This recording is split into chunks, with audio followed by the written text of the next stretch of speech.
It's bright and early, 9:57 a.m. Or in Mason's time, it's 9:57 a.m. Thank you. We're in the same time zone. Yeah. I was kind of like, what are you getting at? I was so confused where you were going. It's like, is he wanting to say something stupid or like? my goal in life is to confuse and torment you. That was just confusing just in his own right, and I was like, it's the same time. Like, I don't know what you want me to do. Well, maybe the listeners don't know. Well, I'm in South Carolina, so it's a completely different time zone everywhere you go, no matter what. Just how it works around here.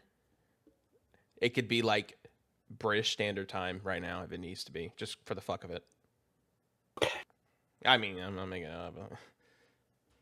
What are we talking about today? We're going right into news. Okay, yeah, let's get out of that. Yeah, we're going right. All right, we're gonna go right into the news. I don't think we have much news to talk about, but at the same time we do at the same time, because there's both going to be a very long rant I'm going to be on, and there's going to be we'll go into like the very like simple one. I don't know what rant he's going on. He's leaving me in the dark. You're gonna know when I get across it, but I'm not going to that first. I'm gonna save that for just at the end. Okay. I know about two news that we have. It's the two news. No, it's just the two. Oh, just the two. Okay, so we have two. We have two news stories, and Mason is gonna take over for one of them. Yes, but let's go ahead and get the other one out of the way. Sid Wilson is currently in the hospital after suffering burns. I don't know what, like it was 3rd-degree or 2nd-degree burns, but they were pretty serious burns. He got involved in an accident. He's with his family right now recovering because the band released a statement, and I'll put it on the screen right now. So at least it's not as worse as it could be. Thank God he's going to recover. And apparently, from what I heard, he's actually going to be up there next weekend with the band. So I think that's actually he's planning on coming back next weekend. Yeah, so I didn't see the statement, but I saw his wife's stories and stuff like that, and him posting on Instagram and stuff like that about they were having a bonfire, and the bonfire went horribly wrong. There was a couple of videos like before it happened where they're just like, "Oh, it's burning! Haha, we have our kid here, and we're just chilling out by the bonfire, having this big bonfire." And then an explosion happened, and he had to be rushed to the ICU. And he has, from what I saw, he has like burn marks around his face, and like it's really puffy and agitated all around. And he's got like big burns all down both of his arms. Like it was a bonfire. I thought it was like a show thing. Surprisingly, it wasn't a pyrotechnics accident or anything like that. He was just burning shit in the woods. So, yeah, and honestly, like the burns, they looked not as bad, but they looked pretty bad. Like whenever Steve-O blew himself up, like the pus was just like all over his arms, and it looked like it just looked disgusting. Yeah. All right, so I wouldn't be surprised if he took like a few weeks or something like that. Yeah. Maybe to recover, which would even still be a speedy recovery, and he's planning on going out this weekend or whatever, or next weekend. He's supposed to be there with a band next weekend for something that's not related to a concert, but if I remember correctly. Oh. He said he was going to be there, and he's going to recover at home, which is great. I mean, well wishes to him, speedy wishes. That sucks. That's awful. Glad he's going to be okay, and he's going to make a recovery. So at least that's a positive side to him. But again, it's just really ironic that it wasn't a pyrotechnic thing now looking at it. But in all seriousness, though, seriously, like that sucks. It's awful. I understand that. Yeah, it was. So I was watching the video of him from the hospital bed being like, and he was just like, "Oh man, this isn't gonna stop me from going to shows. I mean, I'm gonna recover. We're gonna go back on tour. It's just gonna be a little blip or whatever." Is basically his whole vibe when his body was probably like in intense pain and stuff like that. So I mean, he was doing pretty good for himself, and him recovering for that, like it just shows his true love for music and the band and the fans and stuff like that. So shout outs to Sid Wilson, and hope for a speedy recovery and all that good stuff. And hopefully he doesn't destroy himself by trying to go back on tour too quickly. Yeah, I would rather him be like fully ready to go, but at least the band's cooperating very nicely. I guess maybe if they're going to continue their tour dates, they're going to find a standalone until he gets there. Maybe, if that is what, I don't know if the tour's on pause or not. I don't remember hearing it, so maybe if the tour is still going and he's still recovering, I imagine they're going to find someone to just do like a single show with them. Probably someone from another band just to get in there, like a friend or something like that, which is totally fine. I think that's it's just understandable circumstances that you just can't control. Yo, DJ Lethal, I know you're on your own tour right now. No, I'm just kidding. But can you do us a favor? I know what we said about your band in the past. Yeah, I feel like Corey Taylor would die before that happened. Oh my god! Like, you let one of them motherfuckers in my band. It's so funny. Oh well. Anyways, speed of recovery to Sid Wilson. Let's get on to the next one. Ronnie Radke from Falling in Reverse. All right. Okay. I knew. Okay. Ronnie Radke Falling in Reverse files a defamation lawsuit against music critic and YouTuber Anthony Fantano. Old melon head. Oh. He calls himself that. It's okay. It's fine. I'm not like, I haven't really watched much of his stuff. I know you showed me a couple clips of him, and I heard of him before. But what the fuck? Like, where do you even dissect this to begin with?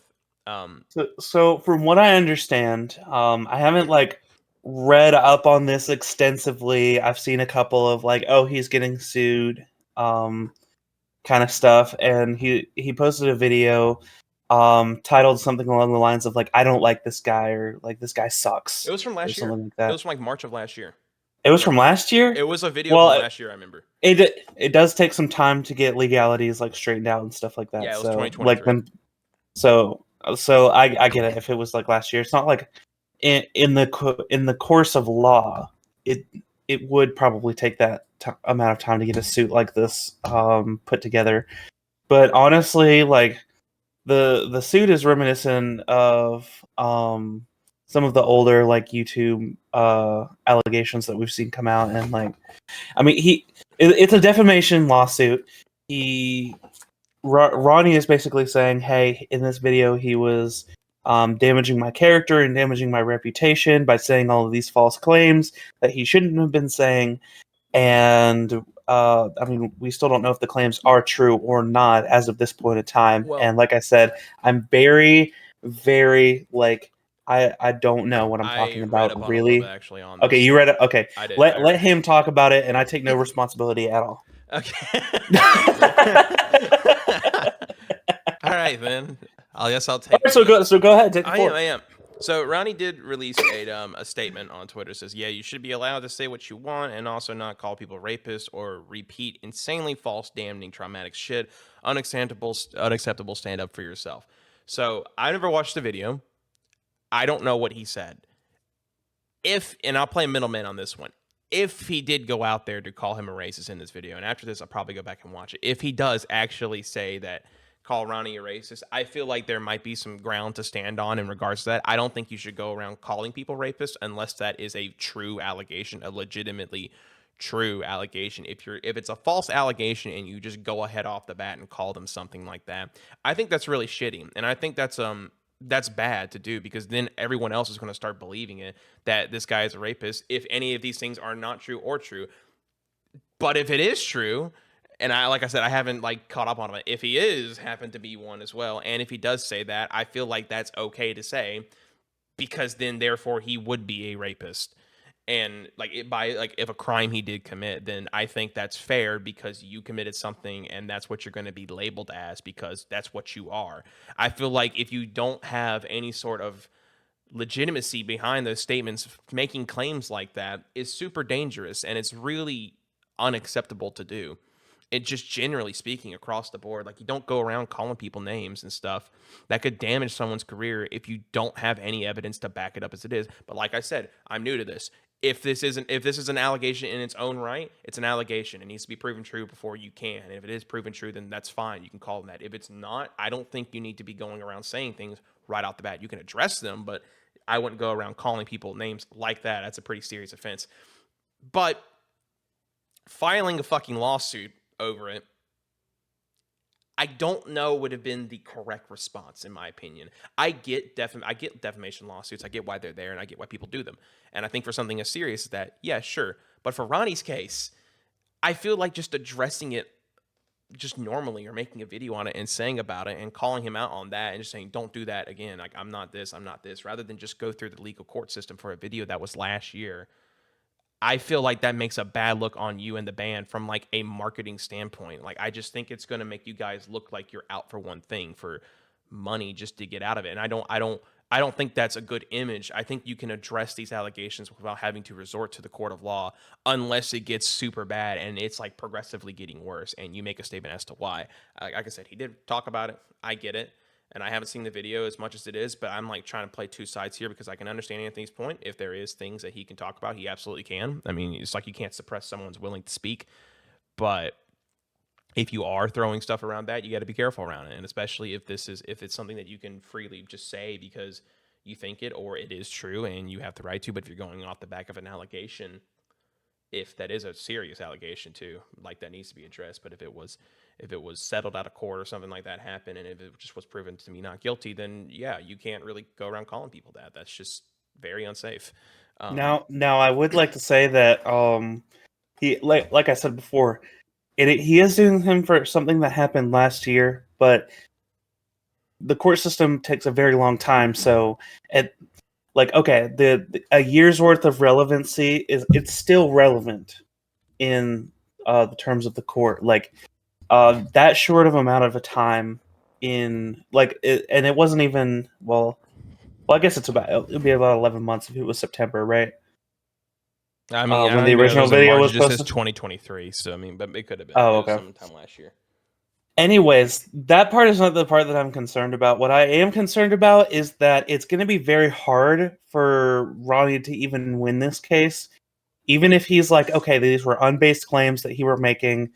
He's going to have to prove damages on his part. Like, there's no way around it, and he's got to be like, okay, I've like significantly been hindered by like the timeline of him making this video and the timeline of like, I don't know, album sales or something like that. I don't know, or like concert sales or something like that. Which I don't. He would have to have a bunch of data proving all of that. On top of, I don't really think that, like, if you're a fan of Anthony Fantano and all Anthony Fantano is saying is I don't like Falling in Reverse's music, then I feel like you're not, like, there's not going to be a lot of overlap there. I don't think that Falling in Reverse fans are going to go to Anthony Fantano, see his bad opinion, and then be like, I don't like the band anymore. I'm not going to listen to their albums anymore. I'm not going to their shows anymore. I just don't see the overlap, and I don't see that like actually panning out in court. I could be wrong, and Anthony Fantano could be in some hot water right now. But from a legal standpoint, I don't see what the point is, and I don't think that Ronnie's going to win the suit as of now, unless he finds some other kind of evidence that they're going to present in court to absolutely nail Fantano on that. I mean, like, if you're making an opinion on someone's music and you don't like them because of the way they act and are, then that's fine. But if you are committing such problems and doing things like rape, for example, and crime, and the allegations that were listed there that he is calling about it, that Ronnie is saying, like, stuff like that, sure, and then now having a whole fan base think that this guy is a rapist because he said it, I think that is viable. I think that's like the big fixture. If it was just about music, then what the fuck are you doing? But if it's about something being called that name, they're unproven allegations, I don't think that's something you can go around saying and not think that this is going to happen. And I mean, like I said, I don't think a defamation lawsuit is the correct thing. I think it's awful either way, honestly. It just seems like a messy situation, and this really came out of left field. I was not expecting this to happen, just out of the blue. I mean, yeah, I've got to be honest. A bunch of YouTuber defamation lawsuits like that have not gone well in the past. So there's plenty of cases where they can pull up and be like, "Hey, in so and so defamation lawsuit, this happened, and the outcome worked in the favor of the person who was defaming them." So I feel like they're going to pull from a bunch of those on at least Anthony Fantano's side.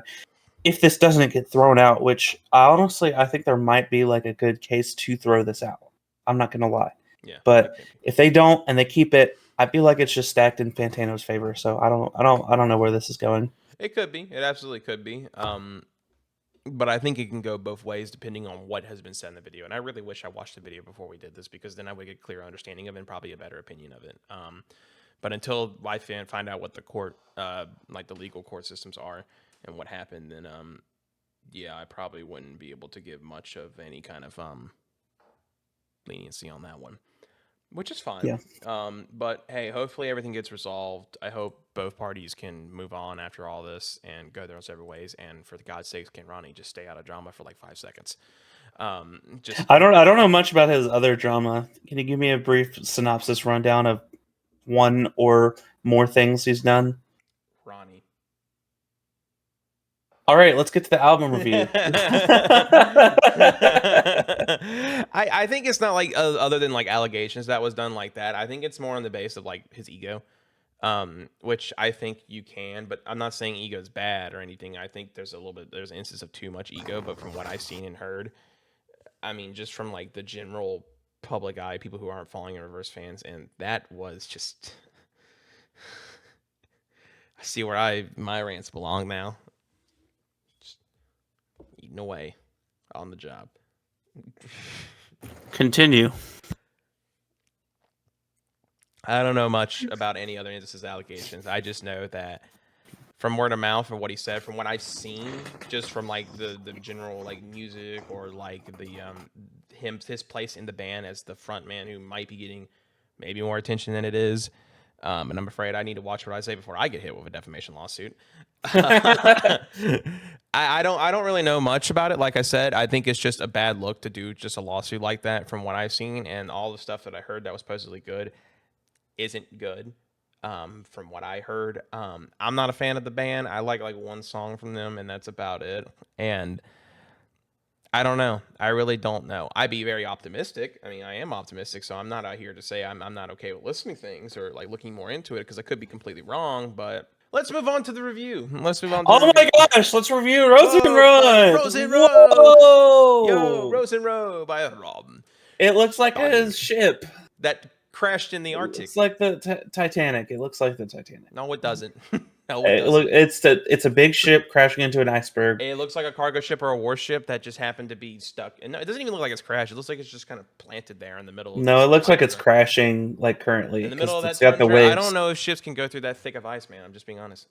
It's just crashing into the side right then. It's not an iceberg. It's a fucking... it looks like it, though. Like I'm just like, you're arguing about the semantics about it. And hold on. It's just about... Hold on. It's just about... There's no ice. No, there's no iceberg. It's just stuck in the middle iceberg. of like a It looks like an iceberg. Where's the iceberg? Like There's two people standing next to it. There's two little small people. You see those two little small people? They're falling into the ocean right now. No, they're not. They're standing up. They look like they're standing just from like one of them is like falling to the side and one's falling straight down like pencil diving. Okay. I'm just gonna say that let's talk about Rosenrot. Okay, honestly, like all things aside though, that album cover I think is one of the best looking ones that they have. Yeah. It looks so fucking cool. I mean, entirely. It looks so epic. And that led a little bit sick. You good? Yeah, I think I'm a little bit sick or getting a cold. Oh, L.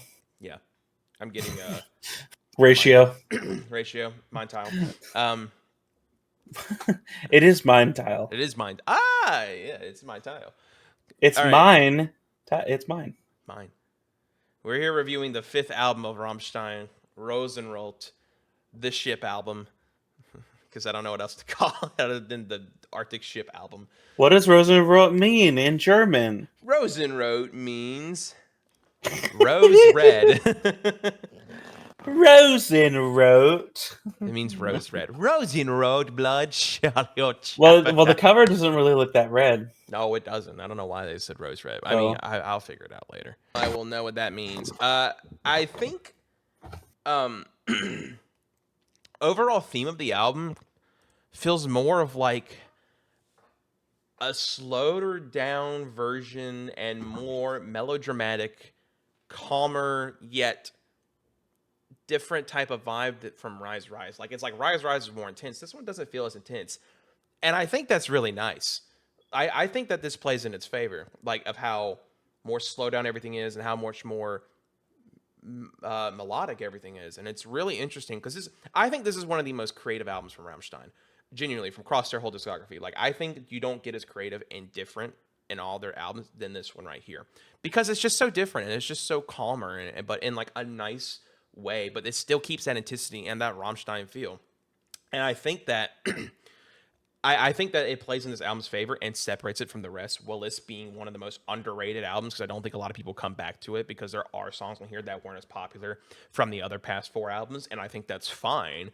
But I think yes, but they still had some absolute bangers. Heavy hitters in this one. I'm not gonna lie. No doubt like the title track Rosenrot, at least from YouTube Music, has 188 million plays. Oh yeah, no, absolutely. So it's still producing numbers. Like this album does not suffer from lack of banger syndrome. I'm not gonna lie, it does not. But also, like compared to the other albums, like those other albums shine more than this one from number wise and longevity wise. And I think but this plays into this album's favor is what I'm trying to say. And I think that definitely plays a factor. And I have been saying this for the longest time now. I mean, I can look back at the albums and think when people stand out the most. Like, I think Oliver Rydell stood out the most in, Richard Cruz stood out the most in Hair's Light. I think Till stood out the most in Zazuk. I think that Flake stood out the most in Mutter, or a lot of people. I would actually argue that Flake stood out a little bit more in Zazuk. Okay, yeah, I would say he more stood out in Zazuk, and then flip that with Till. I think Till stood out more in Mutter. I think in Rise, I think Oliver Rydell on the bass did pretty good. I think he stood out, as well as not only Richard, but Paul Landers as well. This is the album that I think Christoph Schneider stands out the most, the drummer. The drums in this album were way more prominent in the other albums that I heard, and those were the ones I did notice that as well, yeah. This album, I think Christoph Schneider does a great job in. I noticed that his drumming work was way more prominent and really good in this album compared to the others. He wasn't really a big standout part that I heard. Obviously he's a drummer, so he kept a lot of the things intact throughout the band, and that's fine. There's nothing wrong with that. I think he was great as what he does. But this one, I think he went a little bit above and beyond and really stood himself and separated himself apart from the rest of the people in the band who do such a good job, to where you can recognize his drumming work more, and we'll get to more into that as well. And I think it was something that we can commend him on, because it was really good.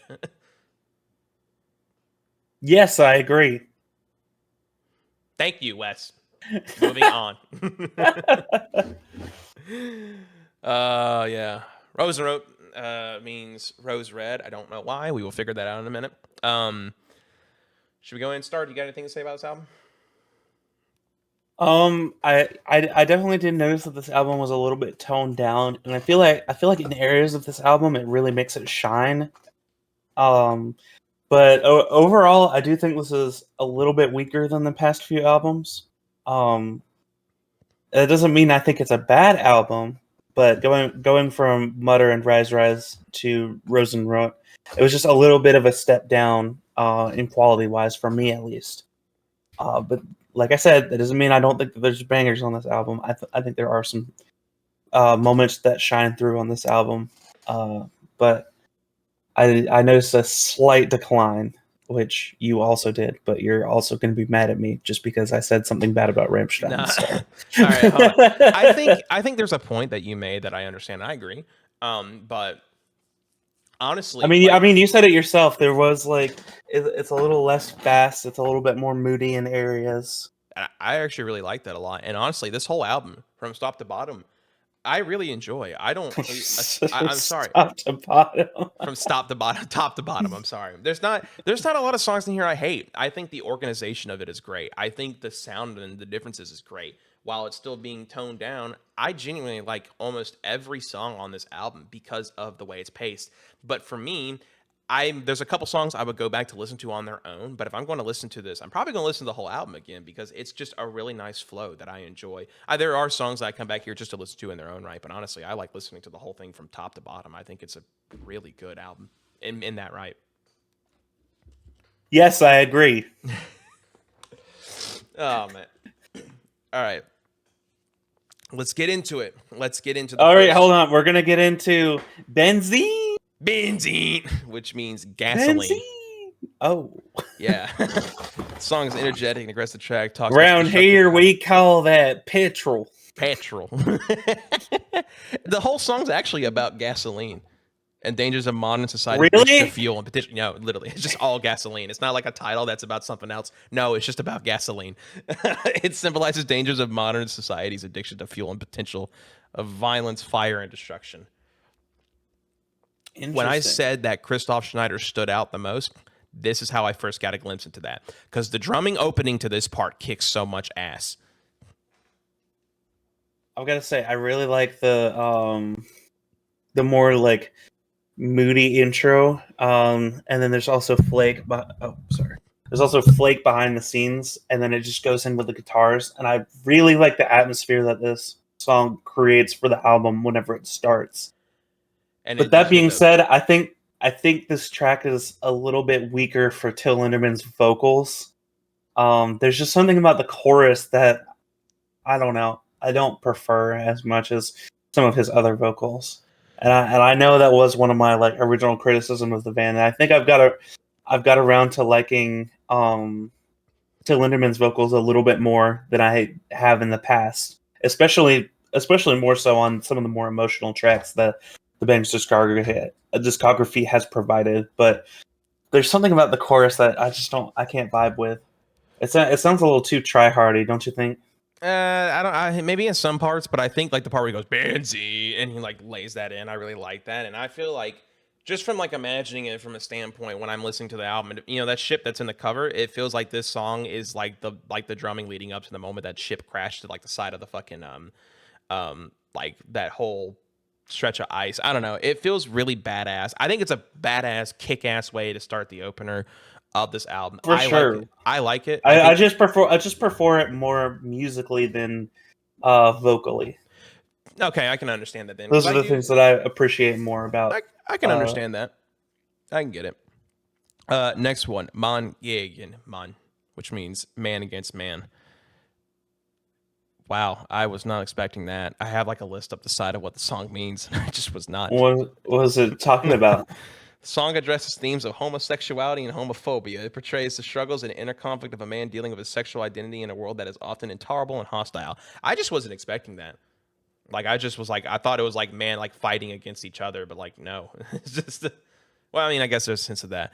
Man gegen Man. I really like this song a lot. I think it's cool, and I love the storied. I think that it's just like, I can't describe it any other way, but it feels like an N64 game or like almost like a Doom game, and like how it sounds musically. Do you get that? I mean, I get it. I can see with the guitar riffs that can be related. Just like in that beginning, like opening section, and like how it goes throughout the verses. It's like I don't know why, but it just like if this was made for a Doom game, I wouldn't bat or like one of the earlier Doom games, I wouldn't bat an eye. It just kind of sounds like it. I don't know. I just love the part where he screams and he just goes ah. It's like a lower down scream. That is not picking up well at all. It's just like the way he screams when he goes Storova and he goes ah, and I'm like, why did he scream like that? It's like almost Harate Mish, but it sounds more like a pig, like trying to swallow. I thought it was funny, and I mean, overall, I love this song. I really do. I enjoy it a lot. Was not expecting that. That was not something I was thinking of. Yeah, I think. I really like the pacing too. How it's got like the bass line going out pretty fast, and I don't know. I think it is a solid song. Agree on that. Rosenrot, title track. I think I think I still don't understand why it's called Rose Red. I don't know either. Title track is inspired by German folktale. I'm not even going to try to pronounce that, and I've been learning German. I'm not even going to attempt that. Schneiseweiss, I don't know.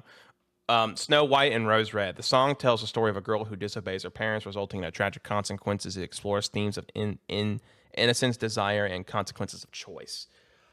Fucking banker song. Like, this is a banger. That title sounds like it was made by Korn. Yeah. It could. I think this is such a good song. I love this song. I think it's genuinely one of the best on the album, and honestly one of the best of Rammstein to be made. I'm going to say that right now. I love this song so much. I think that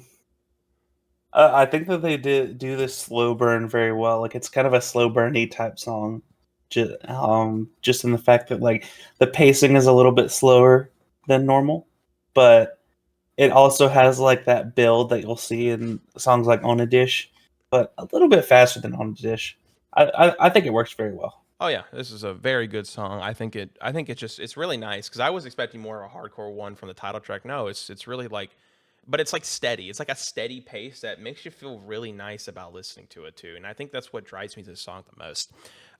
It's not my favorite from the album, but I really do enjoy it a lot. I think this is one of their best ones. It's not my favorite, but it is one of their best songs. Apparently, yeah, you heard it here from. There's another one you like more in this album. Yes. Okay. The next one is Spring, which means jump. This was another. It feels like coming from similar veins, but I really do like this song. I love songs where I don't necessarily know how to describe this very well, but the song itself, whenever you're listening to it, feels like a journey, like you're going on a journey, if that makes sense. So I don't know. I love the atmosphere that this song is creating, and I really appreciate the slow build. I know I just said that about Rosenrot, but I think Spring does it better, even though it's listened to a lot less. Yeah, and actually, now I see his jump. This is a pretty disturbing song. It actually narrates the story of a man standing on the edge of a bridge while a crowd gathers below, urging him to jump. All right. That doesn't change what I said, but but that's what. What do you think? What do you think, Mr. Magic Man? What do you think? I think this is a great song musically. Like, it does. I see the atmosphere. I think it's because of Flake's part where he goes, whatever that like tone background noise is. I think it's really good, or just the background vocalists that are there. I think Till does a great job. I love the part where they go spring and then the guitar riffs kick in and it slows down immediately, and it's a much more calmer atmosphere. And I think but it's like at the same time really heavy. And I think it just meshes so well. Like I said, this whole album is really calm, but also at the same time heavy. And I think this is one of the standout songs that really meshed both of those worlds very well. So I like it. So when we go on to the next song, there's a reason why today I'm wearing a ghost hat, and it's because this just sounds like a ghost song. I'm not even gonna lie. Wo bist du? I think it's because of the pianos on this one. Sounds like an organ, and Ghost is all about their organs. So I like if you put this song in a Ghost album, I wouldn't bat an eye. I'm not even gonna lie. You just gotta have Papa and Murda singing over it instead. Till. And then God, what a combo that'd be, Till and Papa. That'd be cool. that would be so weird and interesting at the same time. Right. Oh man, I love make it happen. Let's make it happen. They're both from Europe. They're from Europe. Yeah. Dude, I fucking love Wo bist du. Oh my god. It is such a great song. The pianos on it are really good, and oh my god, it's just I love the chorus that it's like segmented and there's not many like lyrics sung in it, but it's like clear what's going on, and I just love the pacing. It's just great. The piano. It gives us nice astral feeling, as well as being a little bit eerie for a track on this album. A lot of them are more like slow burny type and melodic, but this one kind of gives you like a sort of creepy vibe whenever you're listening to it. So yeah. I appreciate that. A melancholical song about the longing and loss. Wo bist du deals with the pain of separation and yearning to be reunited with a loved one. So basically just like missing someone. And the song translates to "Where are you?" I really do love this song so much. Yeah, I agree. Yeah, no, I just think that it's such just a kick-ass fucking man. I love this song so much. I genuinely do. Like I come around to it so much more than I thought I would. I didn't care for it. Wobus do, right? Vobus do. Yeah, Vobus do. The next one, Stirb nicht vor mir. Don't die for me. Don't die before me, sorry. Don't die before I do. Before I do, sorry. I'm trying to look at two at the same time. So I think this song is not very good at all. I don't enjoy this song very much. I think that the other vocals don't mix very well. I don't know who does them. Do you know? Charlene Spiteri. I'm sorry, Charlene. I don't really like your contribution to this song. Hopefully, she doesn't pull a Ronnie and sue me for defamation for that one. But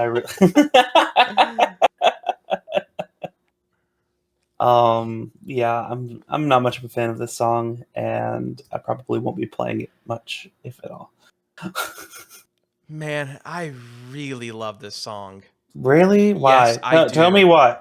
It is the duality of both the English lyrics and the German lyrics, and like really honestly, the opening guitar riff is just so good. The dun, dun, dun, dun, and like the slower pacing of it, and then there's acoustic involved. The whole album is paced a little bit slower. So this one just sounds like more of an acoustic tone version with it, and I really do like the duality of both their voices, and I think it mixes really well. I love whoever Charlene's voice is. I think it's really good. Tills as well is really nice, and I do like the atmosphere that it drives in. I love the acoustic vibes that I get from it. The riffs are good. Is it acoustic? There is acoustic parts in it, and I really do like it. It's not acoustic all the way, but like the opening guitar riff, and there's like other acoustics in it. I just think this is a great song. I'm not sure if that's on an acoustic. I hear that. No, I'm telling you that there's a part in it where they use acoustic guitar, and it's like maybe I'm. But like, it's like the first chorus. No, it's the first chorus. It's the first chorus after that. You'll hear it.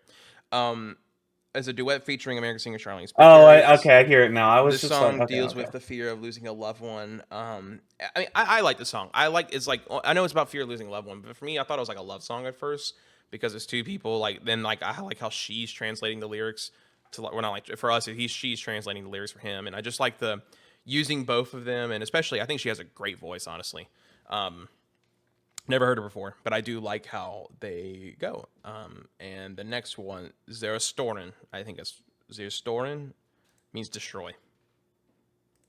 Yeah, they were, and in this part of the album, they really started to lose me. I'm not gonna lie. The yodeling, like yodeling. Yeah, dog. Yes. What are you talking about? Like the yodeling was so crazy. I was not expecting it. I don't know. Just like the way that it starts. Like I'm not gonna say that the guitars weren't solid because they were, or that the drumming wasn't good because it was, but I don't know. I can't get into this song at all. I think the one thing that I like about the song the most, and it's really Flake's part. Whatever, like. After that, the do whatever that part is, I don't know, but it's Flake doing it, and it sounds really good. Overall, the song's good. I don't really have anything bad to say about it. I do really like Flake's part the most. Yeah, the chorus isn't like the better out of most of the rest of the song, or the album, sorry, but I do really enjoy Flake's part. I think it holds up very much. Yeah, I don't know. I just wasn't doing any listening. But what does it mean? Unless you already said that, right? Is a brutal Destroy, right? Song that delves into destructive urges within a person. I think it's heavy. I like the heavy side of it. Ooh, spooky. Wunderbar. Just anything you can think of. Hifmir. Oh my gosh, dude. This song, it brought me right back into the album. I'm not even gonna lie. Like, this is the part where the album loses me. Fuck this song, man. Really? No, that's what you. I'm mocking you for what you said. I can control what I like and don't like. I listen to it. I'm like, this when you get away from the album and then get brought back in from the literal next song in the album. The album. There's no such thing as a low point in a Rammstein album. Apparently, to Mason, I can't disagree with him at all. I'm not allowed to. In the next one, there's low points. Uh-oh. in the Minecraft album. Yeah, the Minecraft album. We'll call it that. And I'll leave us for the Minecraft album. And you're gonna show what it looks like on the next episode whenever we get around to recording that. Yes, I am. But anyways, this song, oh my gosh, like I'm not gonna lie, I was starting to lose a little bit of faith in this album whenever it got there, and I was like, okay, is this gonna be one where I enjoy the first half of the album and then hate the second? But Half Mirror, dude, it's just so intense. Like, I know that it's a little bit slower paced like the rest of the album, but I don't even care. This song is just such. I think that the lyrics are solid. I think that, well, I don't know anything about the lyrics, I guess. I think that the vocals delivery is solid. I think that the guitars are solid. Everything just seems like this epic build, and it's just so awesome. But what does it mean? Tell me what it means. Let me give you my opinion on it real quick. Oh, I didn't want to hear that. I wanted to know what it meant. I'm just kidding. Go ahead. Hifmir. I really enjoyed the guitar riffs on it. I think it's a good song. It's not one I went back to as often. I did enjoy it. I think Hifmir is a good song. You got to break your fucking chair doing that. Hifmir is a good song. It goes all the way back.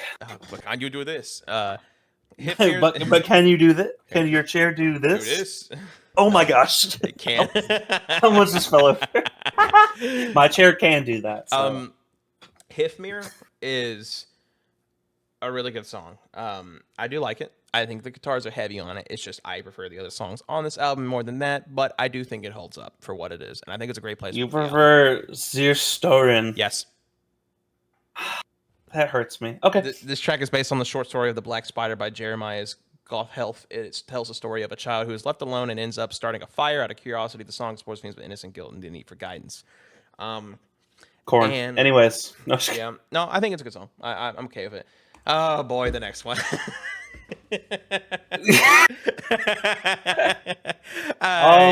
You know what? And guess what? I'm there for it, dog. Like, I think the song was super funny. I was like, is this on a Rammstein album? Did my YouTube go autoplay after the album ended? And I was like, nope. This is real. Sure didn't. And you know what's funny? Flake also does the trumpet in the song. The opening, that's him. Really? He can play the trumpet? He can play the trumpet. Yes, that is him. And also, it's not just throughout. It's just for the intro. It's throughout. Throughout, yes, he plays the trumpet, and there's other songs where, like, he's very talented, like, as a musician. Shout outs to Flake. I didn't know that he could play piano, trumpet, and dance. You're right. Can I get an image of him, like, doing that walk on the treadmill from, like, Link's? Yeah, give the put in a little the one from Los give. The one from Los where he's in the Volkerball Stadium with the put in a little gif of him dancing. Thank you, editor Mason. You're a G. Thank you.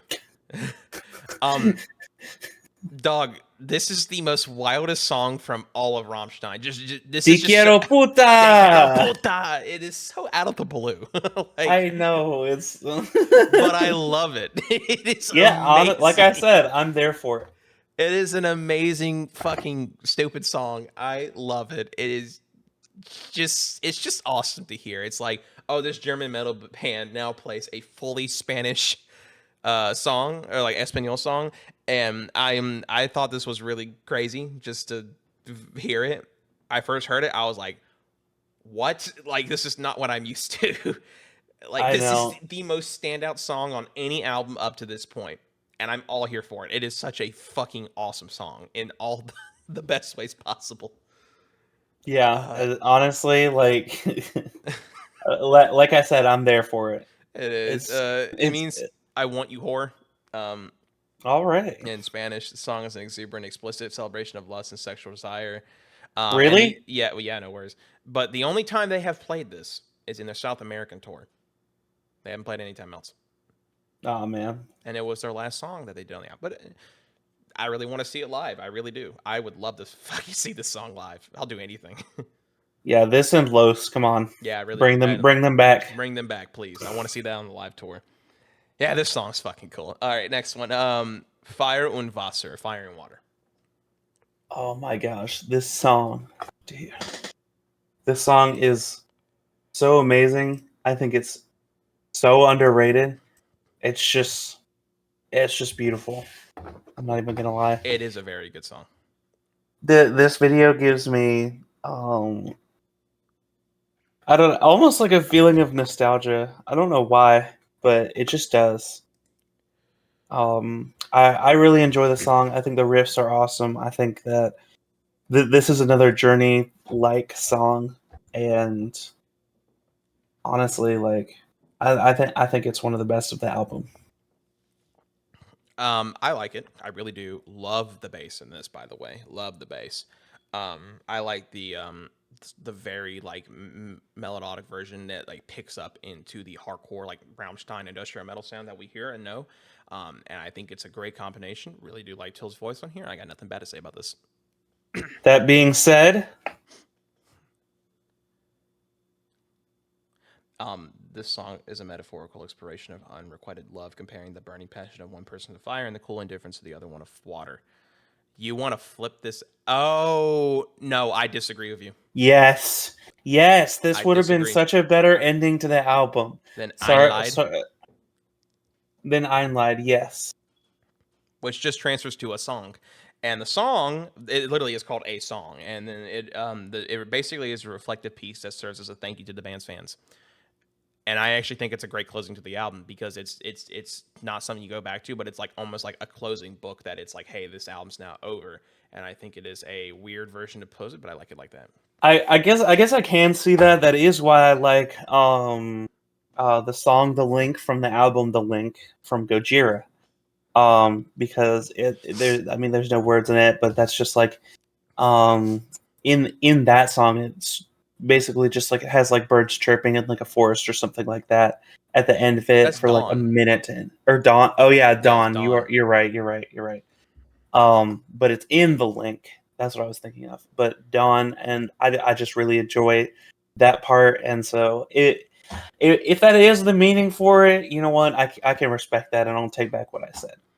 But I will treat Pure Unwasser as the ending to it because that song is awesome and I love it. I mean, yeah, it's not like Einline's really like mostly what it is. It's just like with the little. What was that one thing from Smiling Friends where it had that little device and he goes, you know what I'm talking about, like this, like he had the little. It was the Alien episode, and he's like, oh no, my dad had one of these in his garage, and he had like one of these little things, and he was doing this. Oh yeah, yeah. Is that what he's using? Like, I just want to know if he's using that because it sounds like it. I have no idea. Which, if he is, I have no clue. well, if he is, then Flake is a very talented musician because how the hell can he learn all of these instruments? It's just crazy. No, honestly, this song's very good. No, sorry, the song's not very good. But I think it's a good way to close the album, just from my perspective on it. That's all. Yeah, from if it's just adding on to the atmosphere which this album is giving, then I can respect it. I can also respect that the name isn't like really a name; it's just like a song. So Yeah. I appreciate that too. Okay. Alrighty. All right, let's do top threes, and of course I'm going first.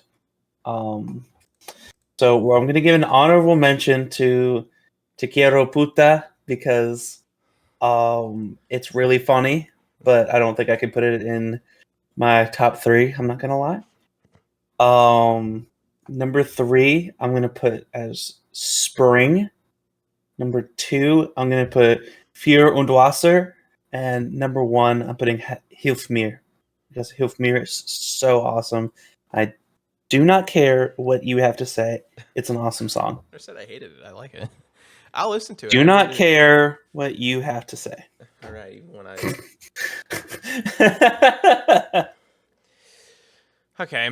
Honorable mention wise for me, probably Mon Gig and Mon. Okay. That's probably my honorable mention. That or Benzene. I can't really tell. I just really like the drums in that one. Really. Number three is Te Quiero Puta.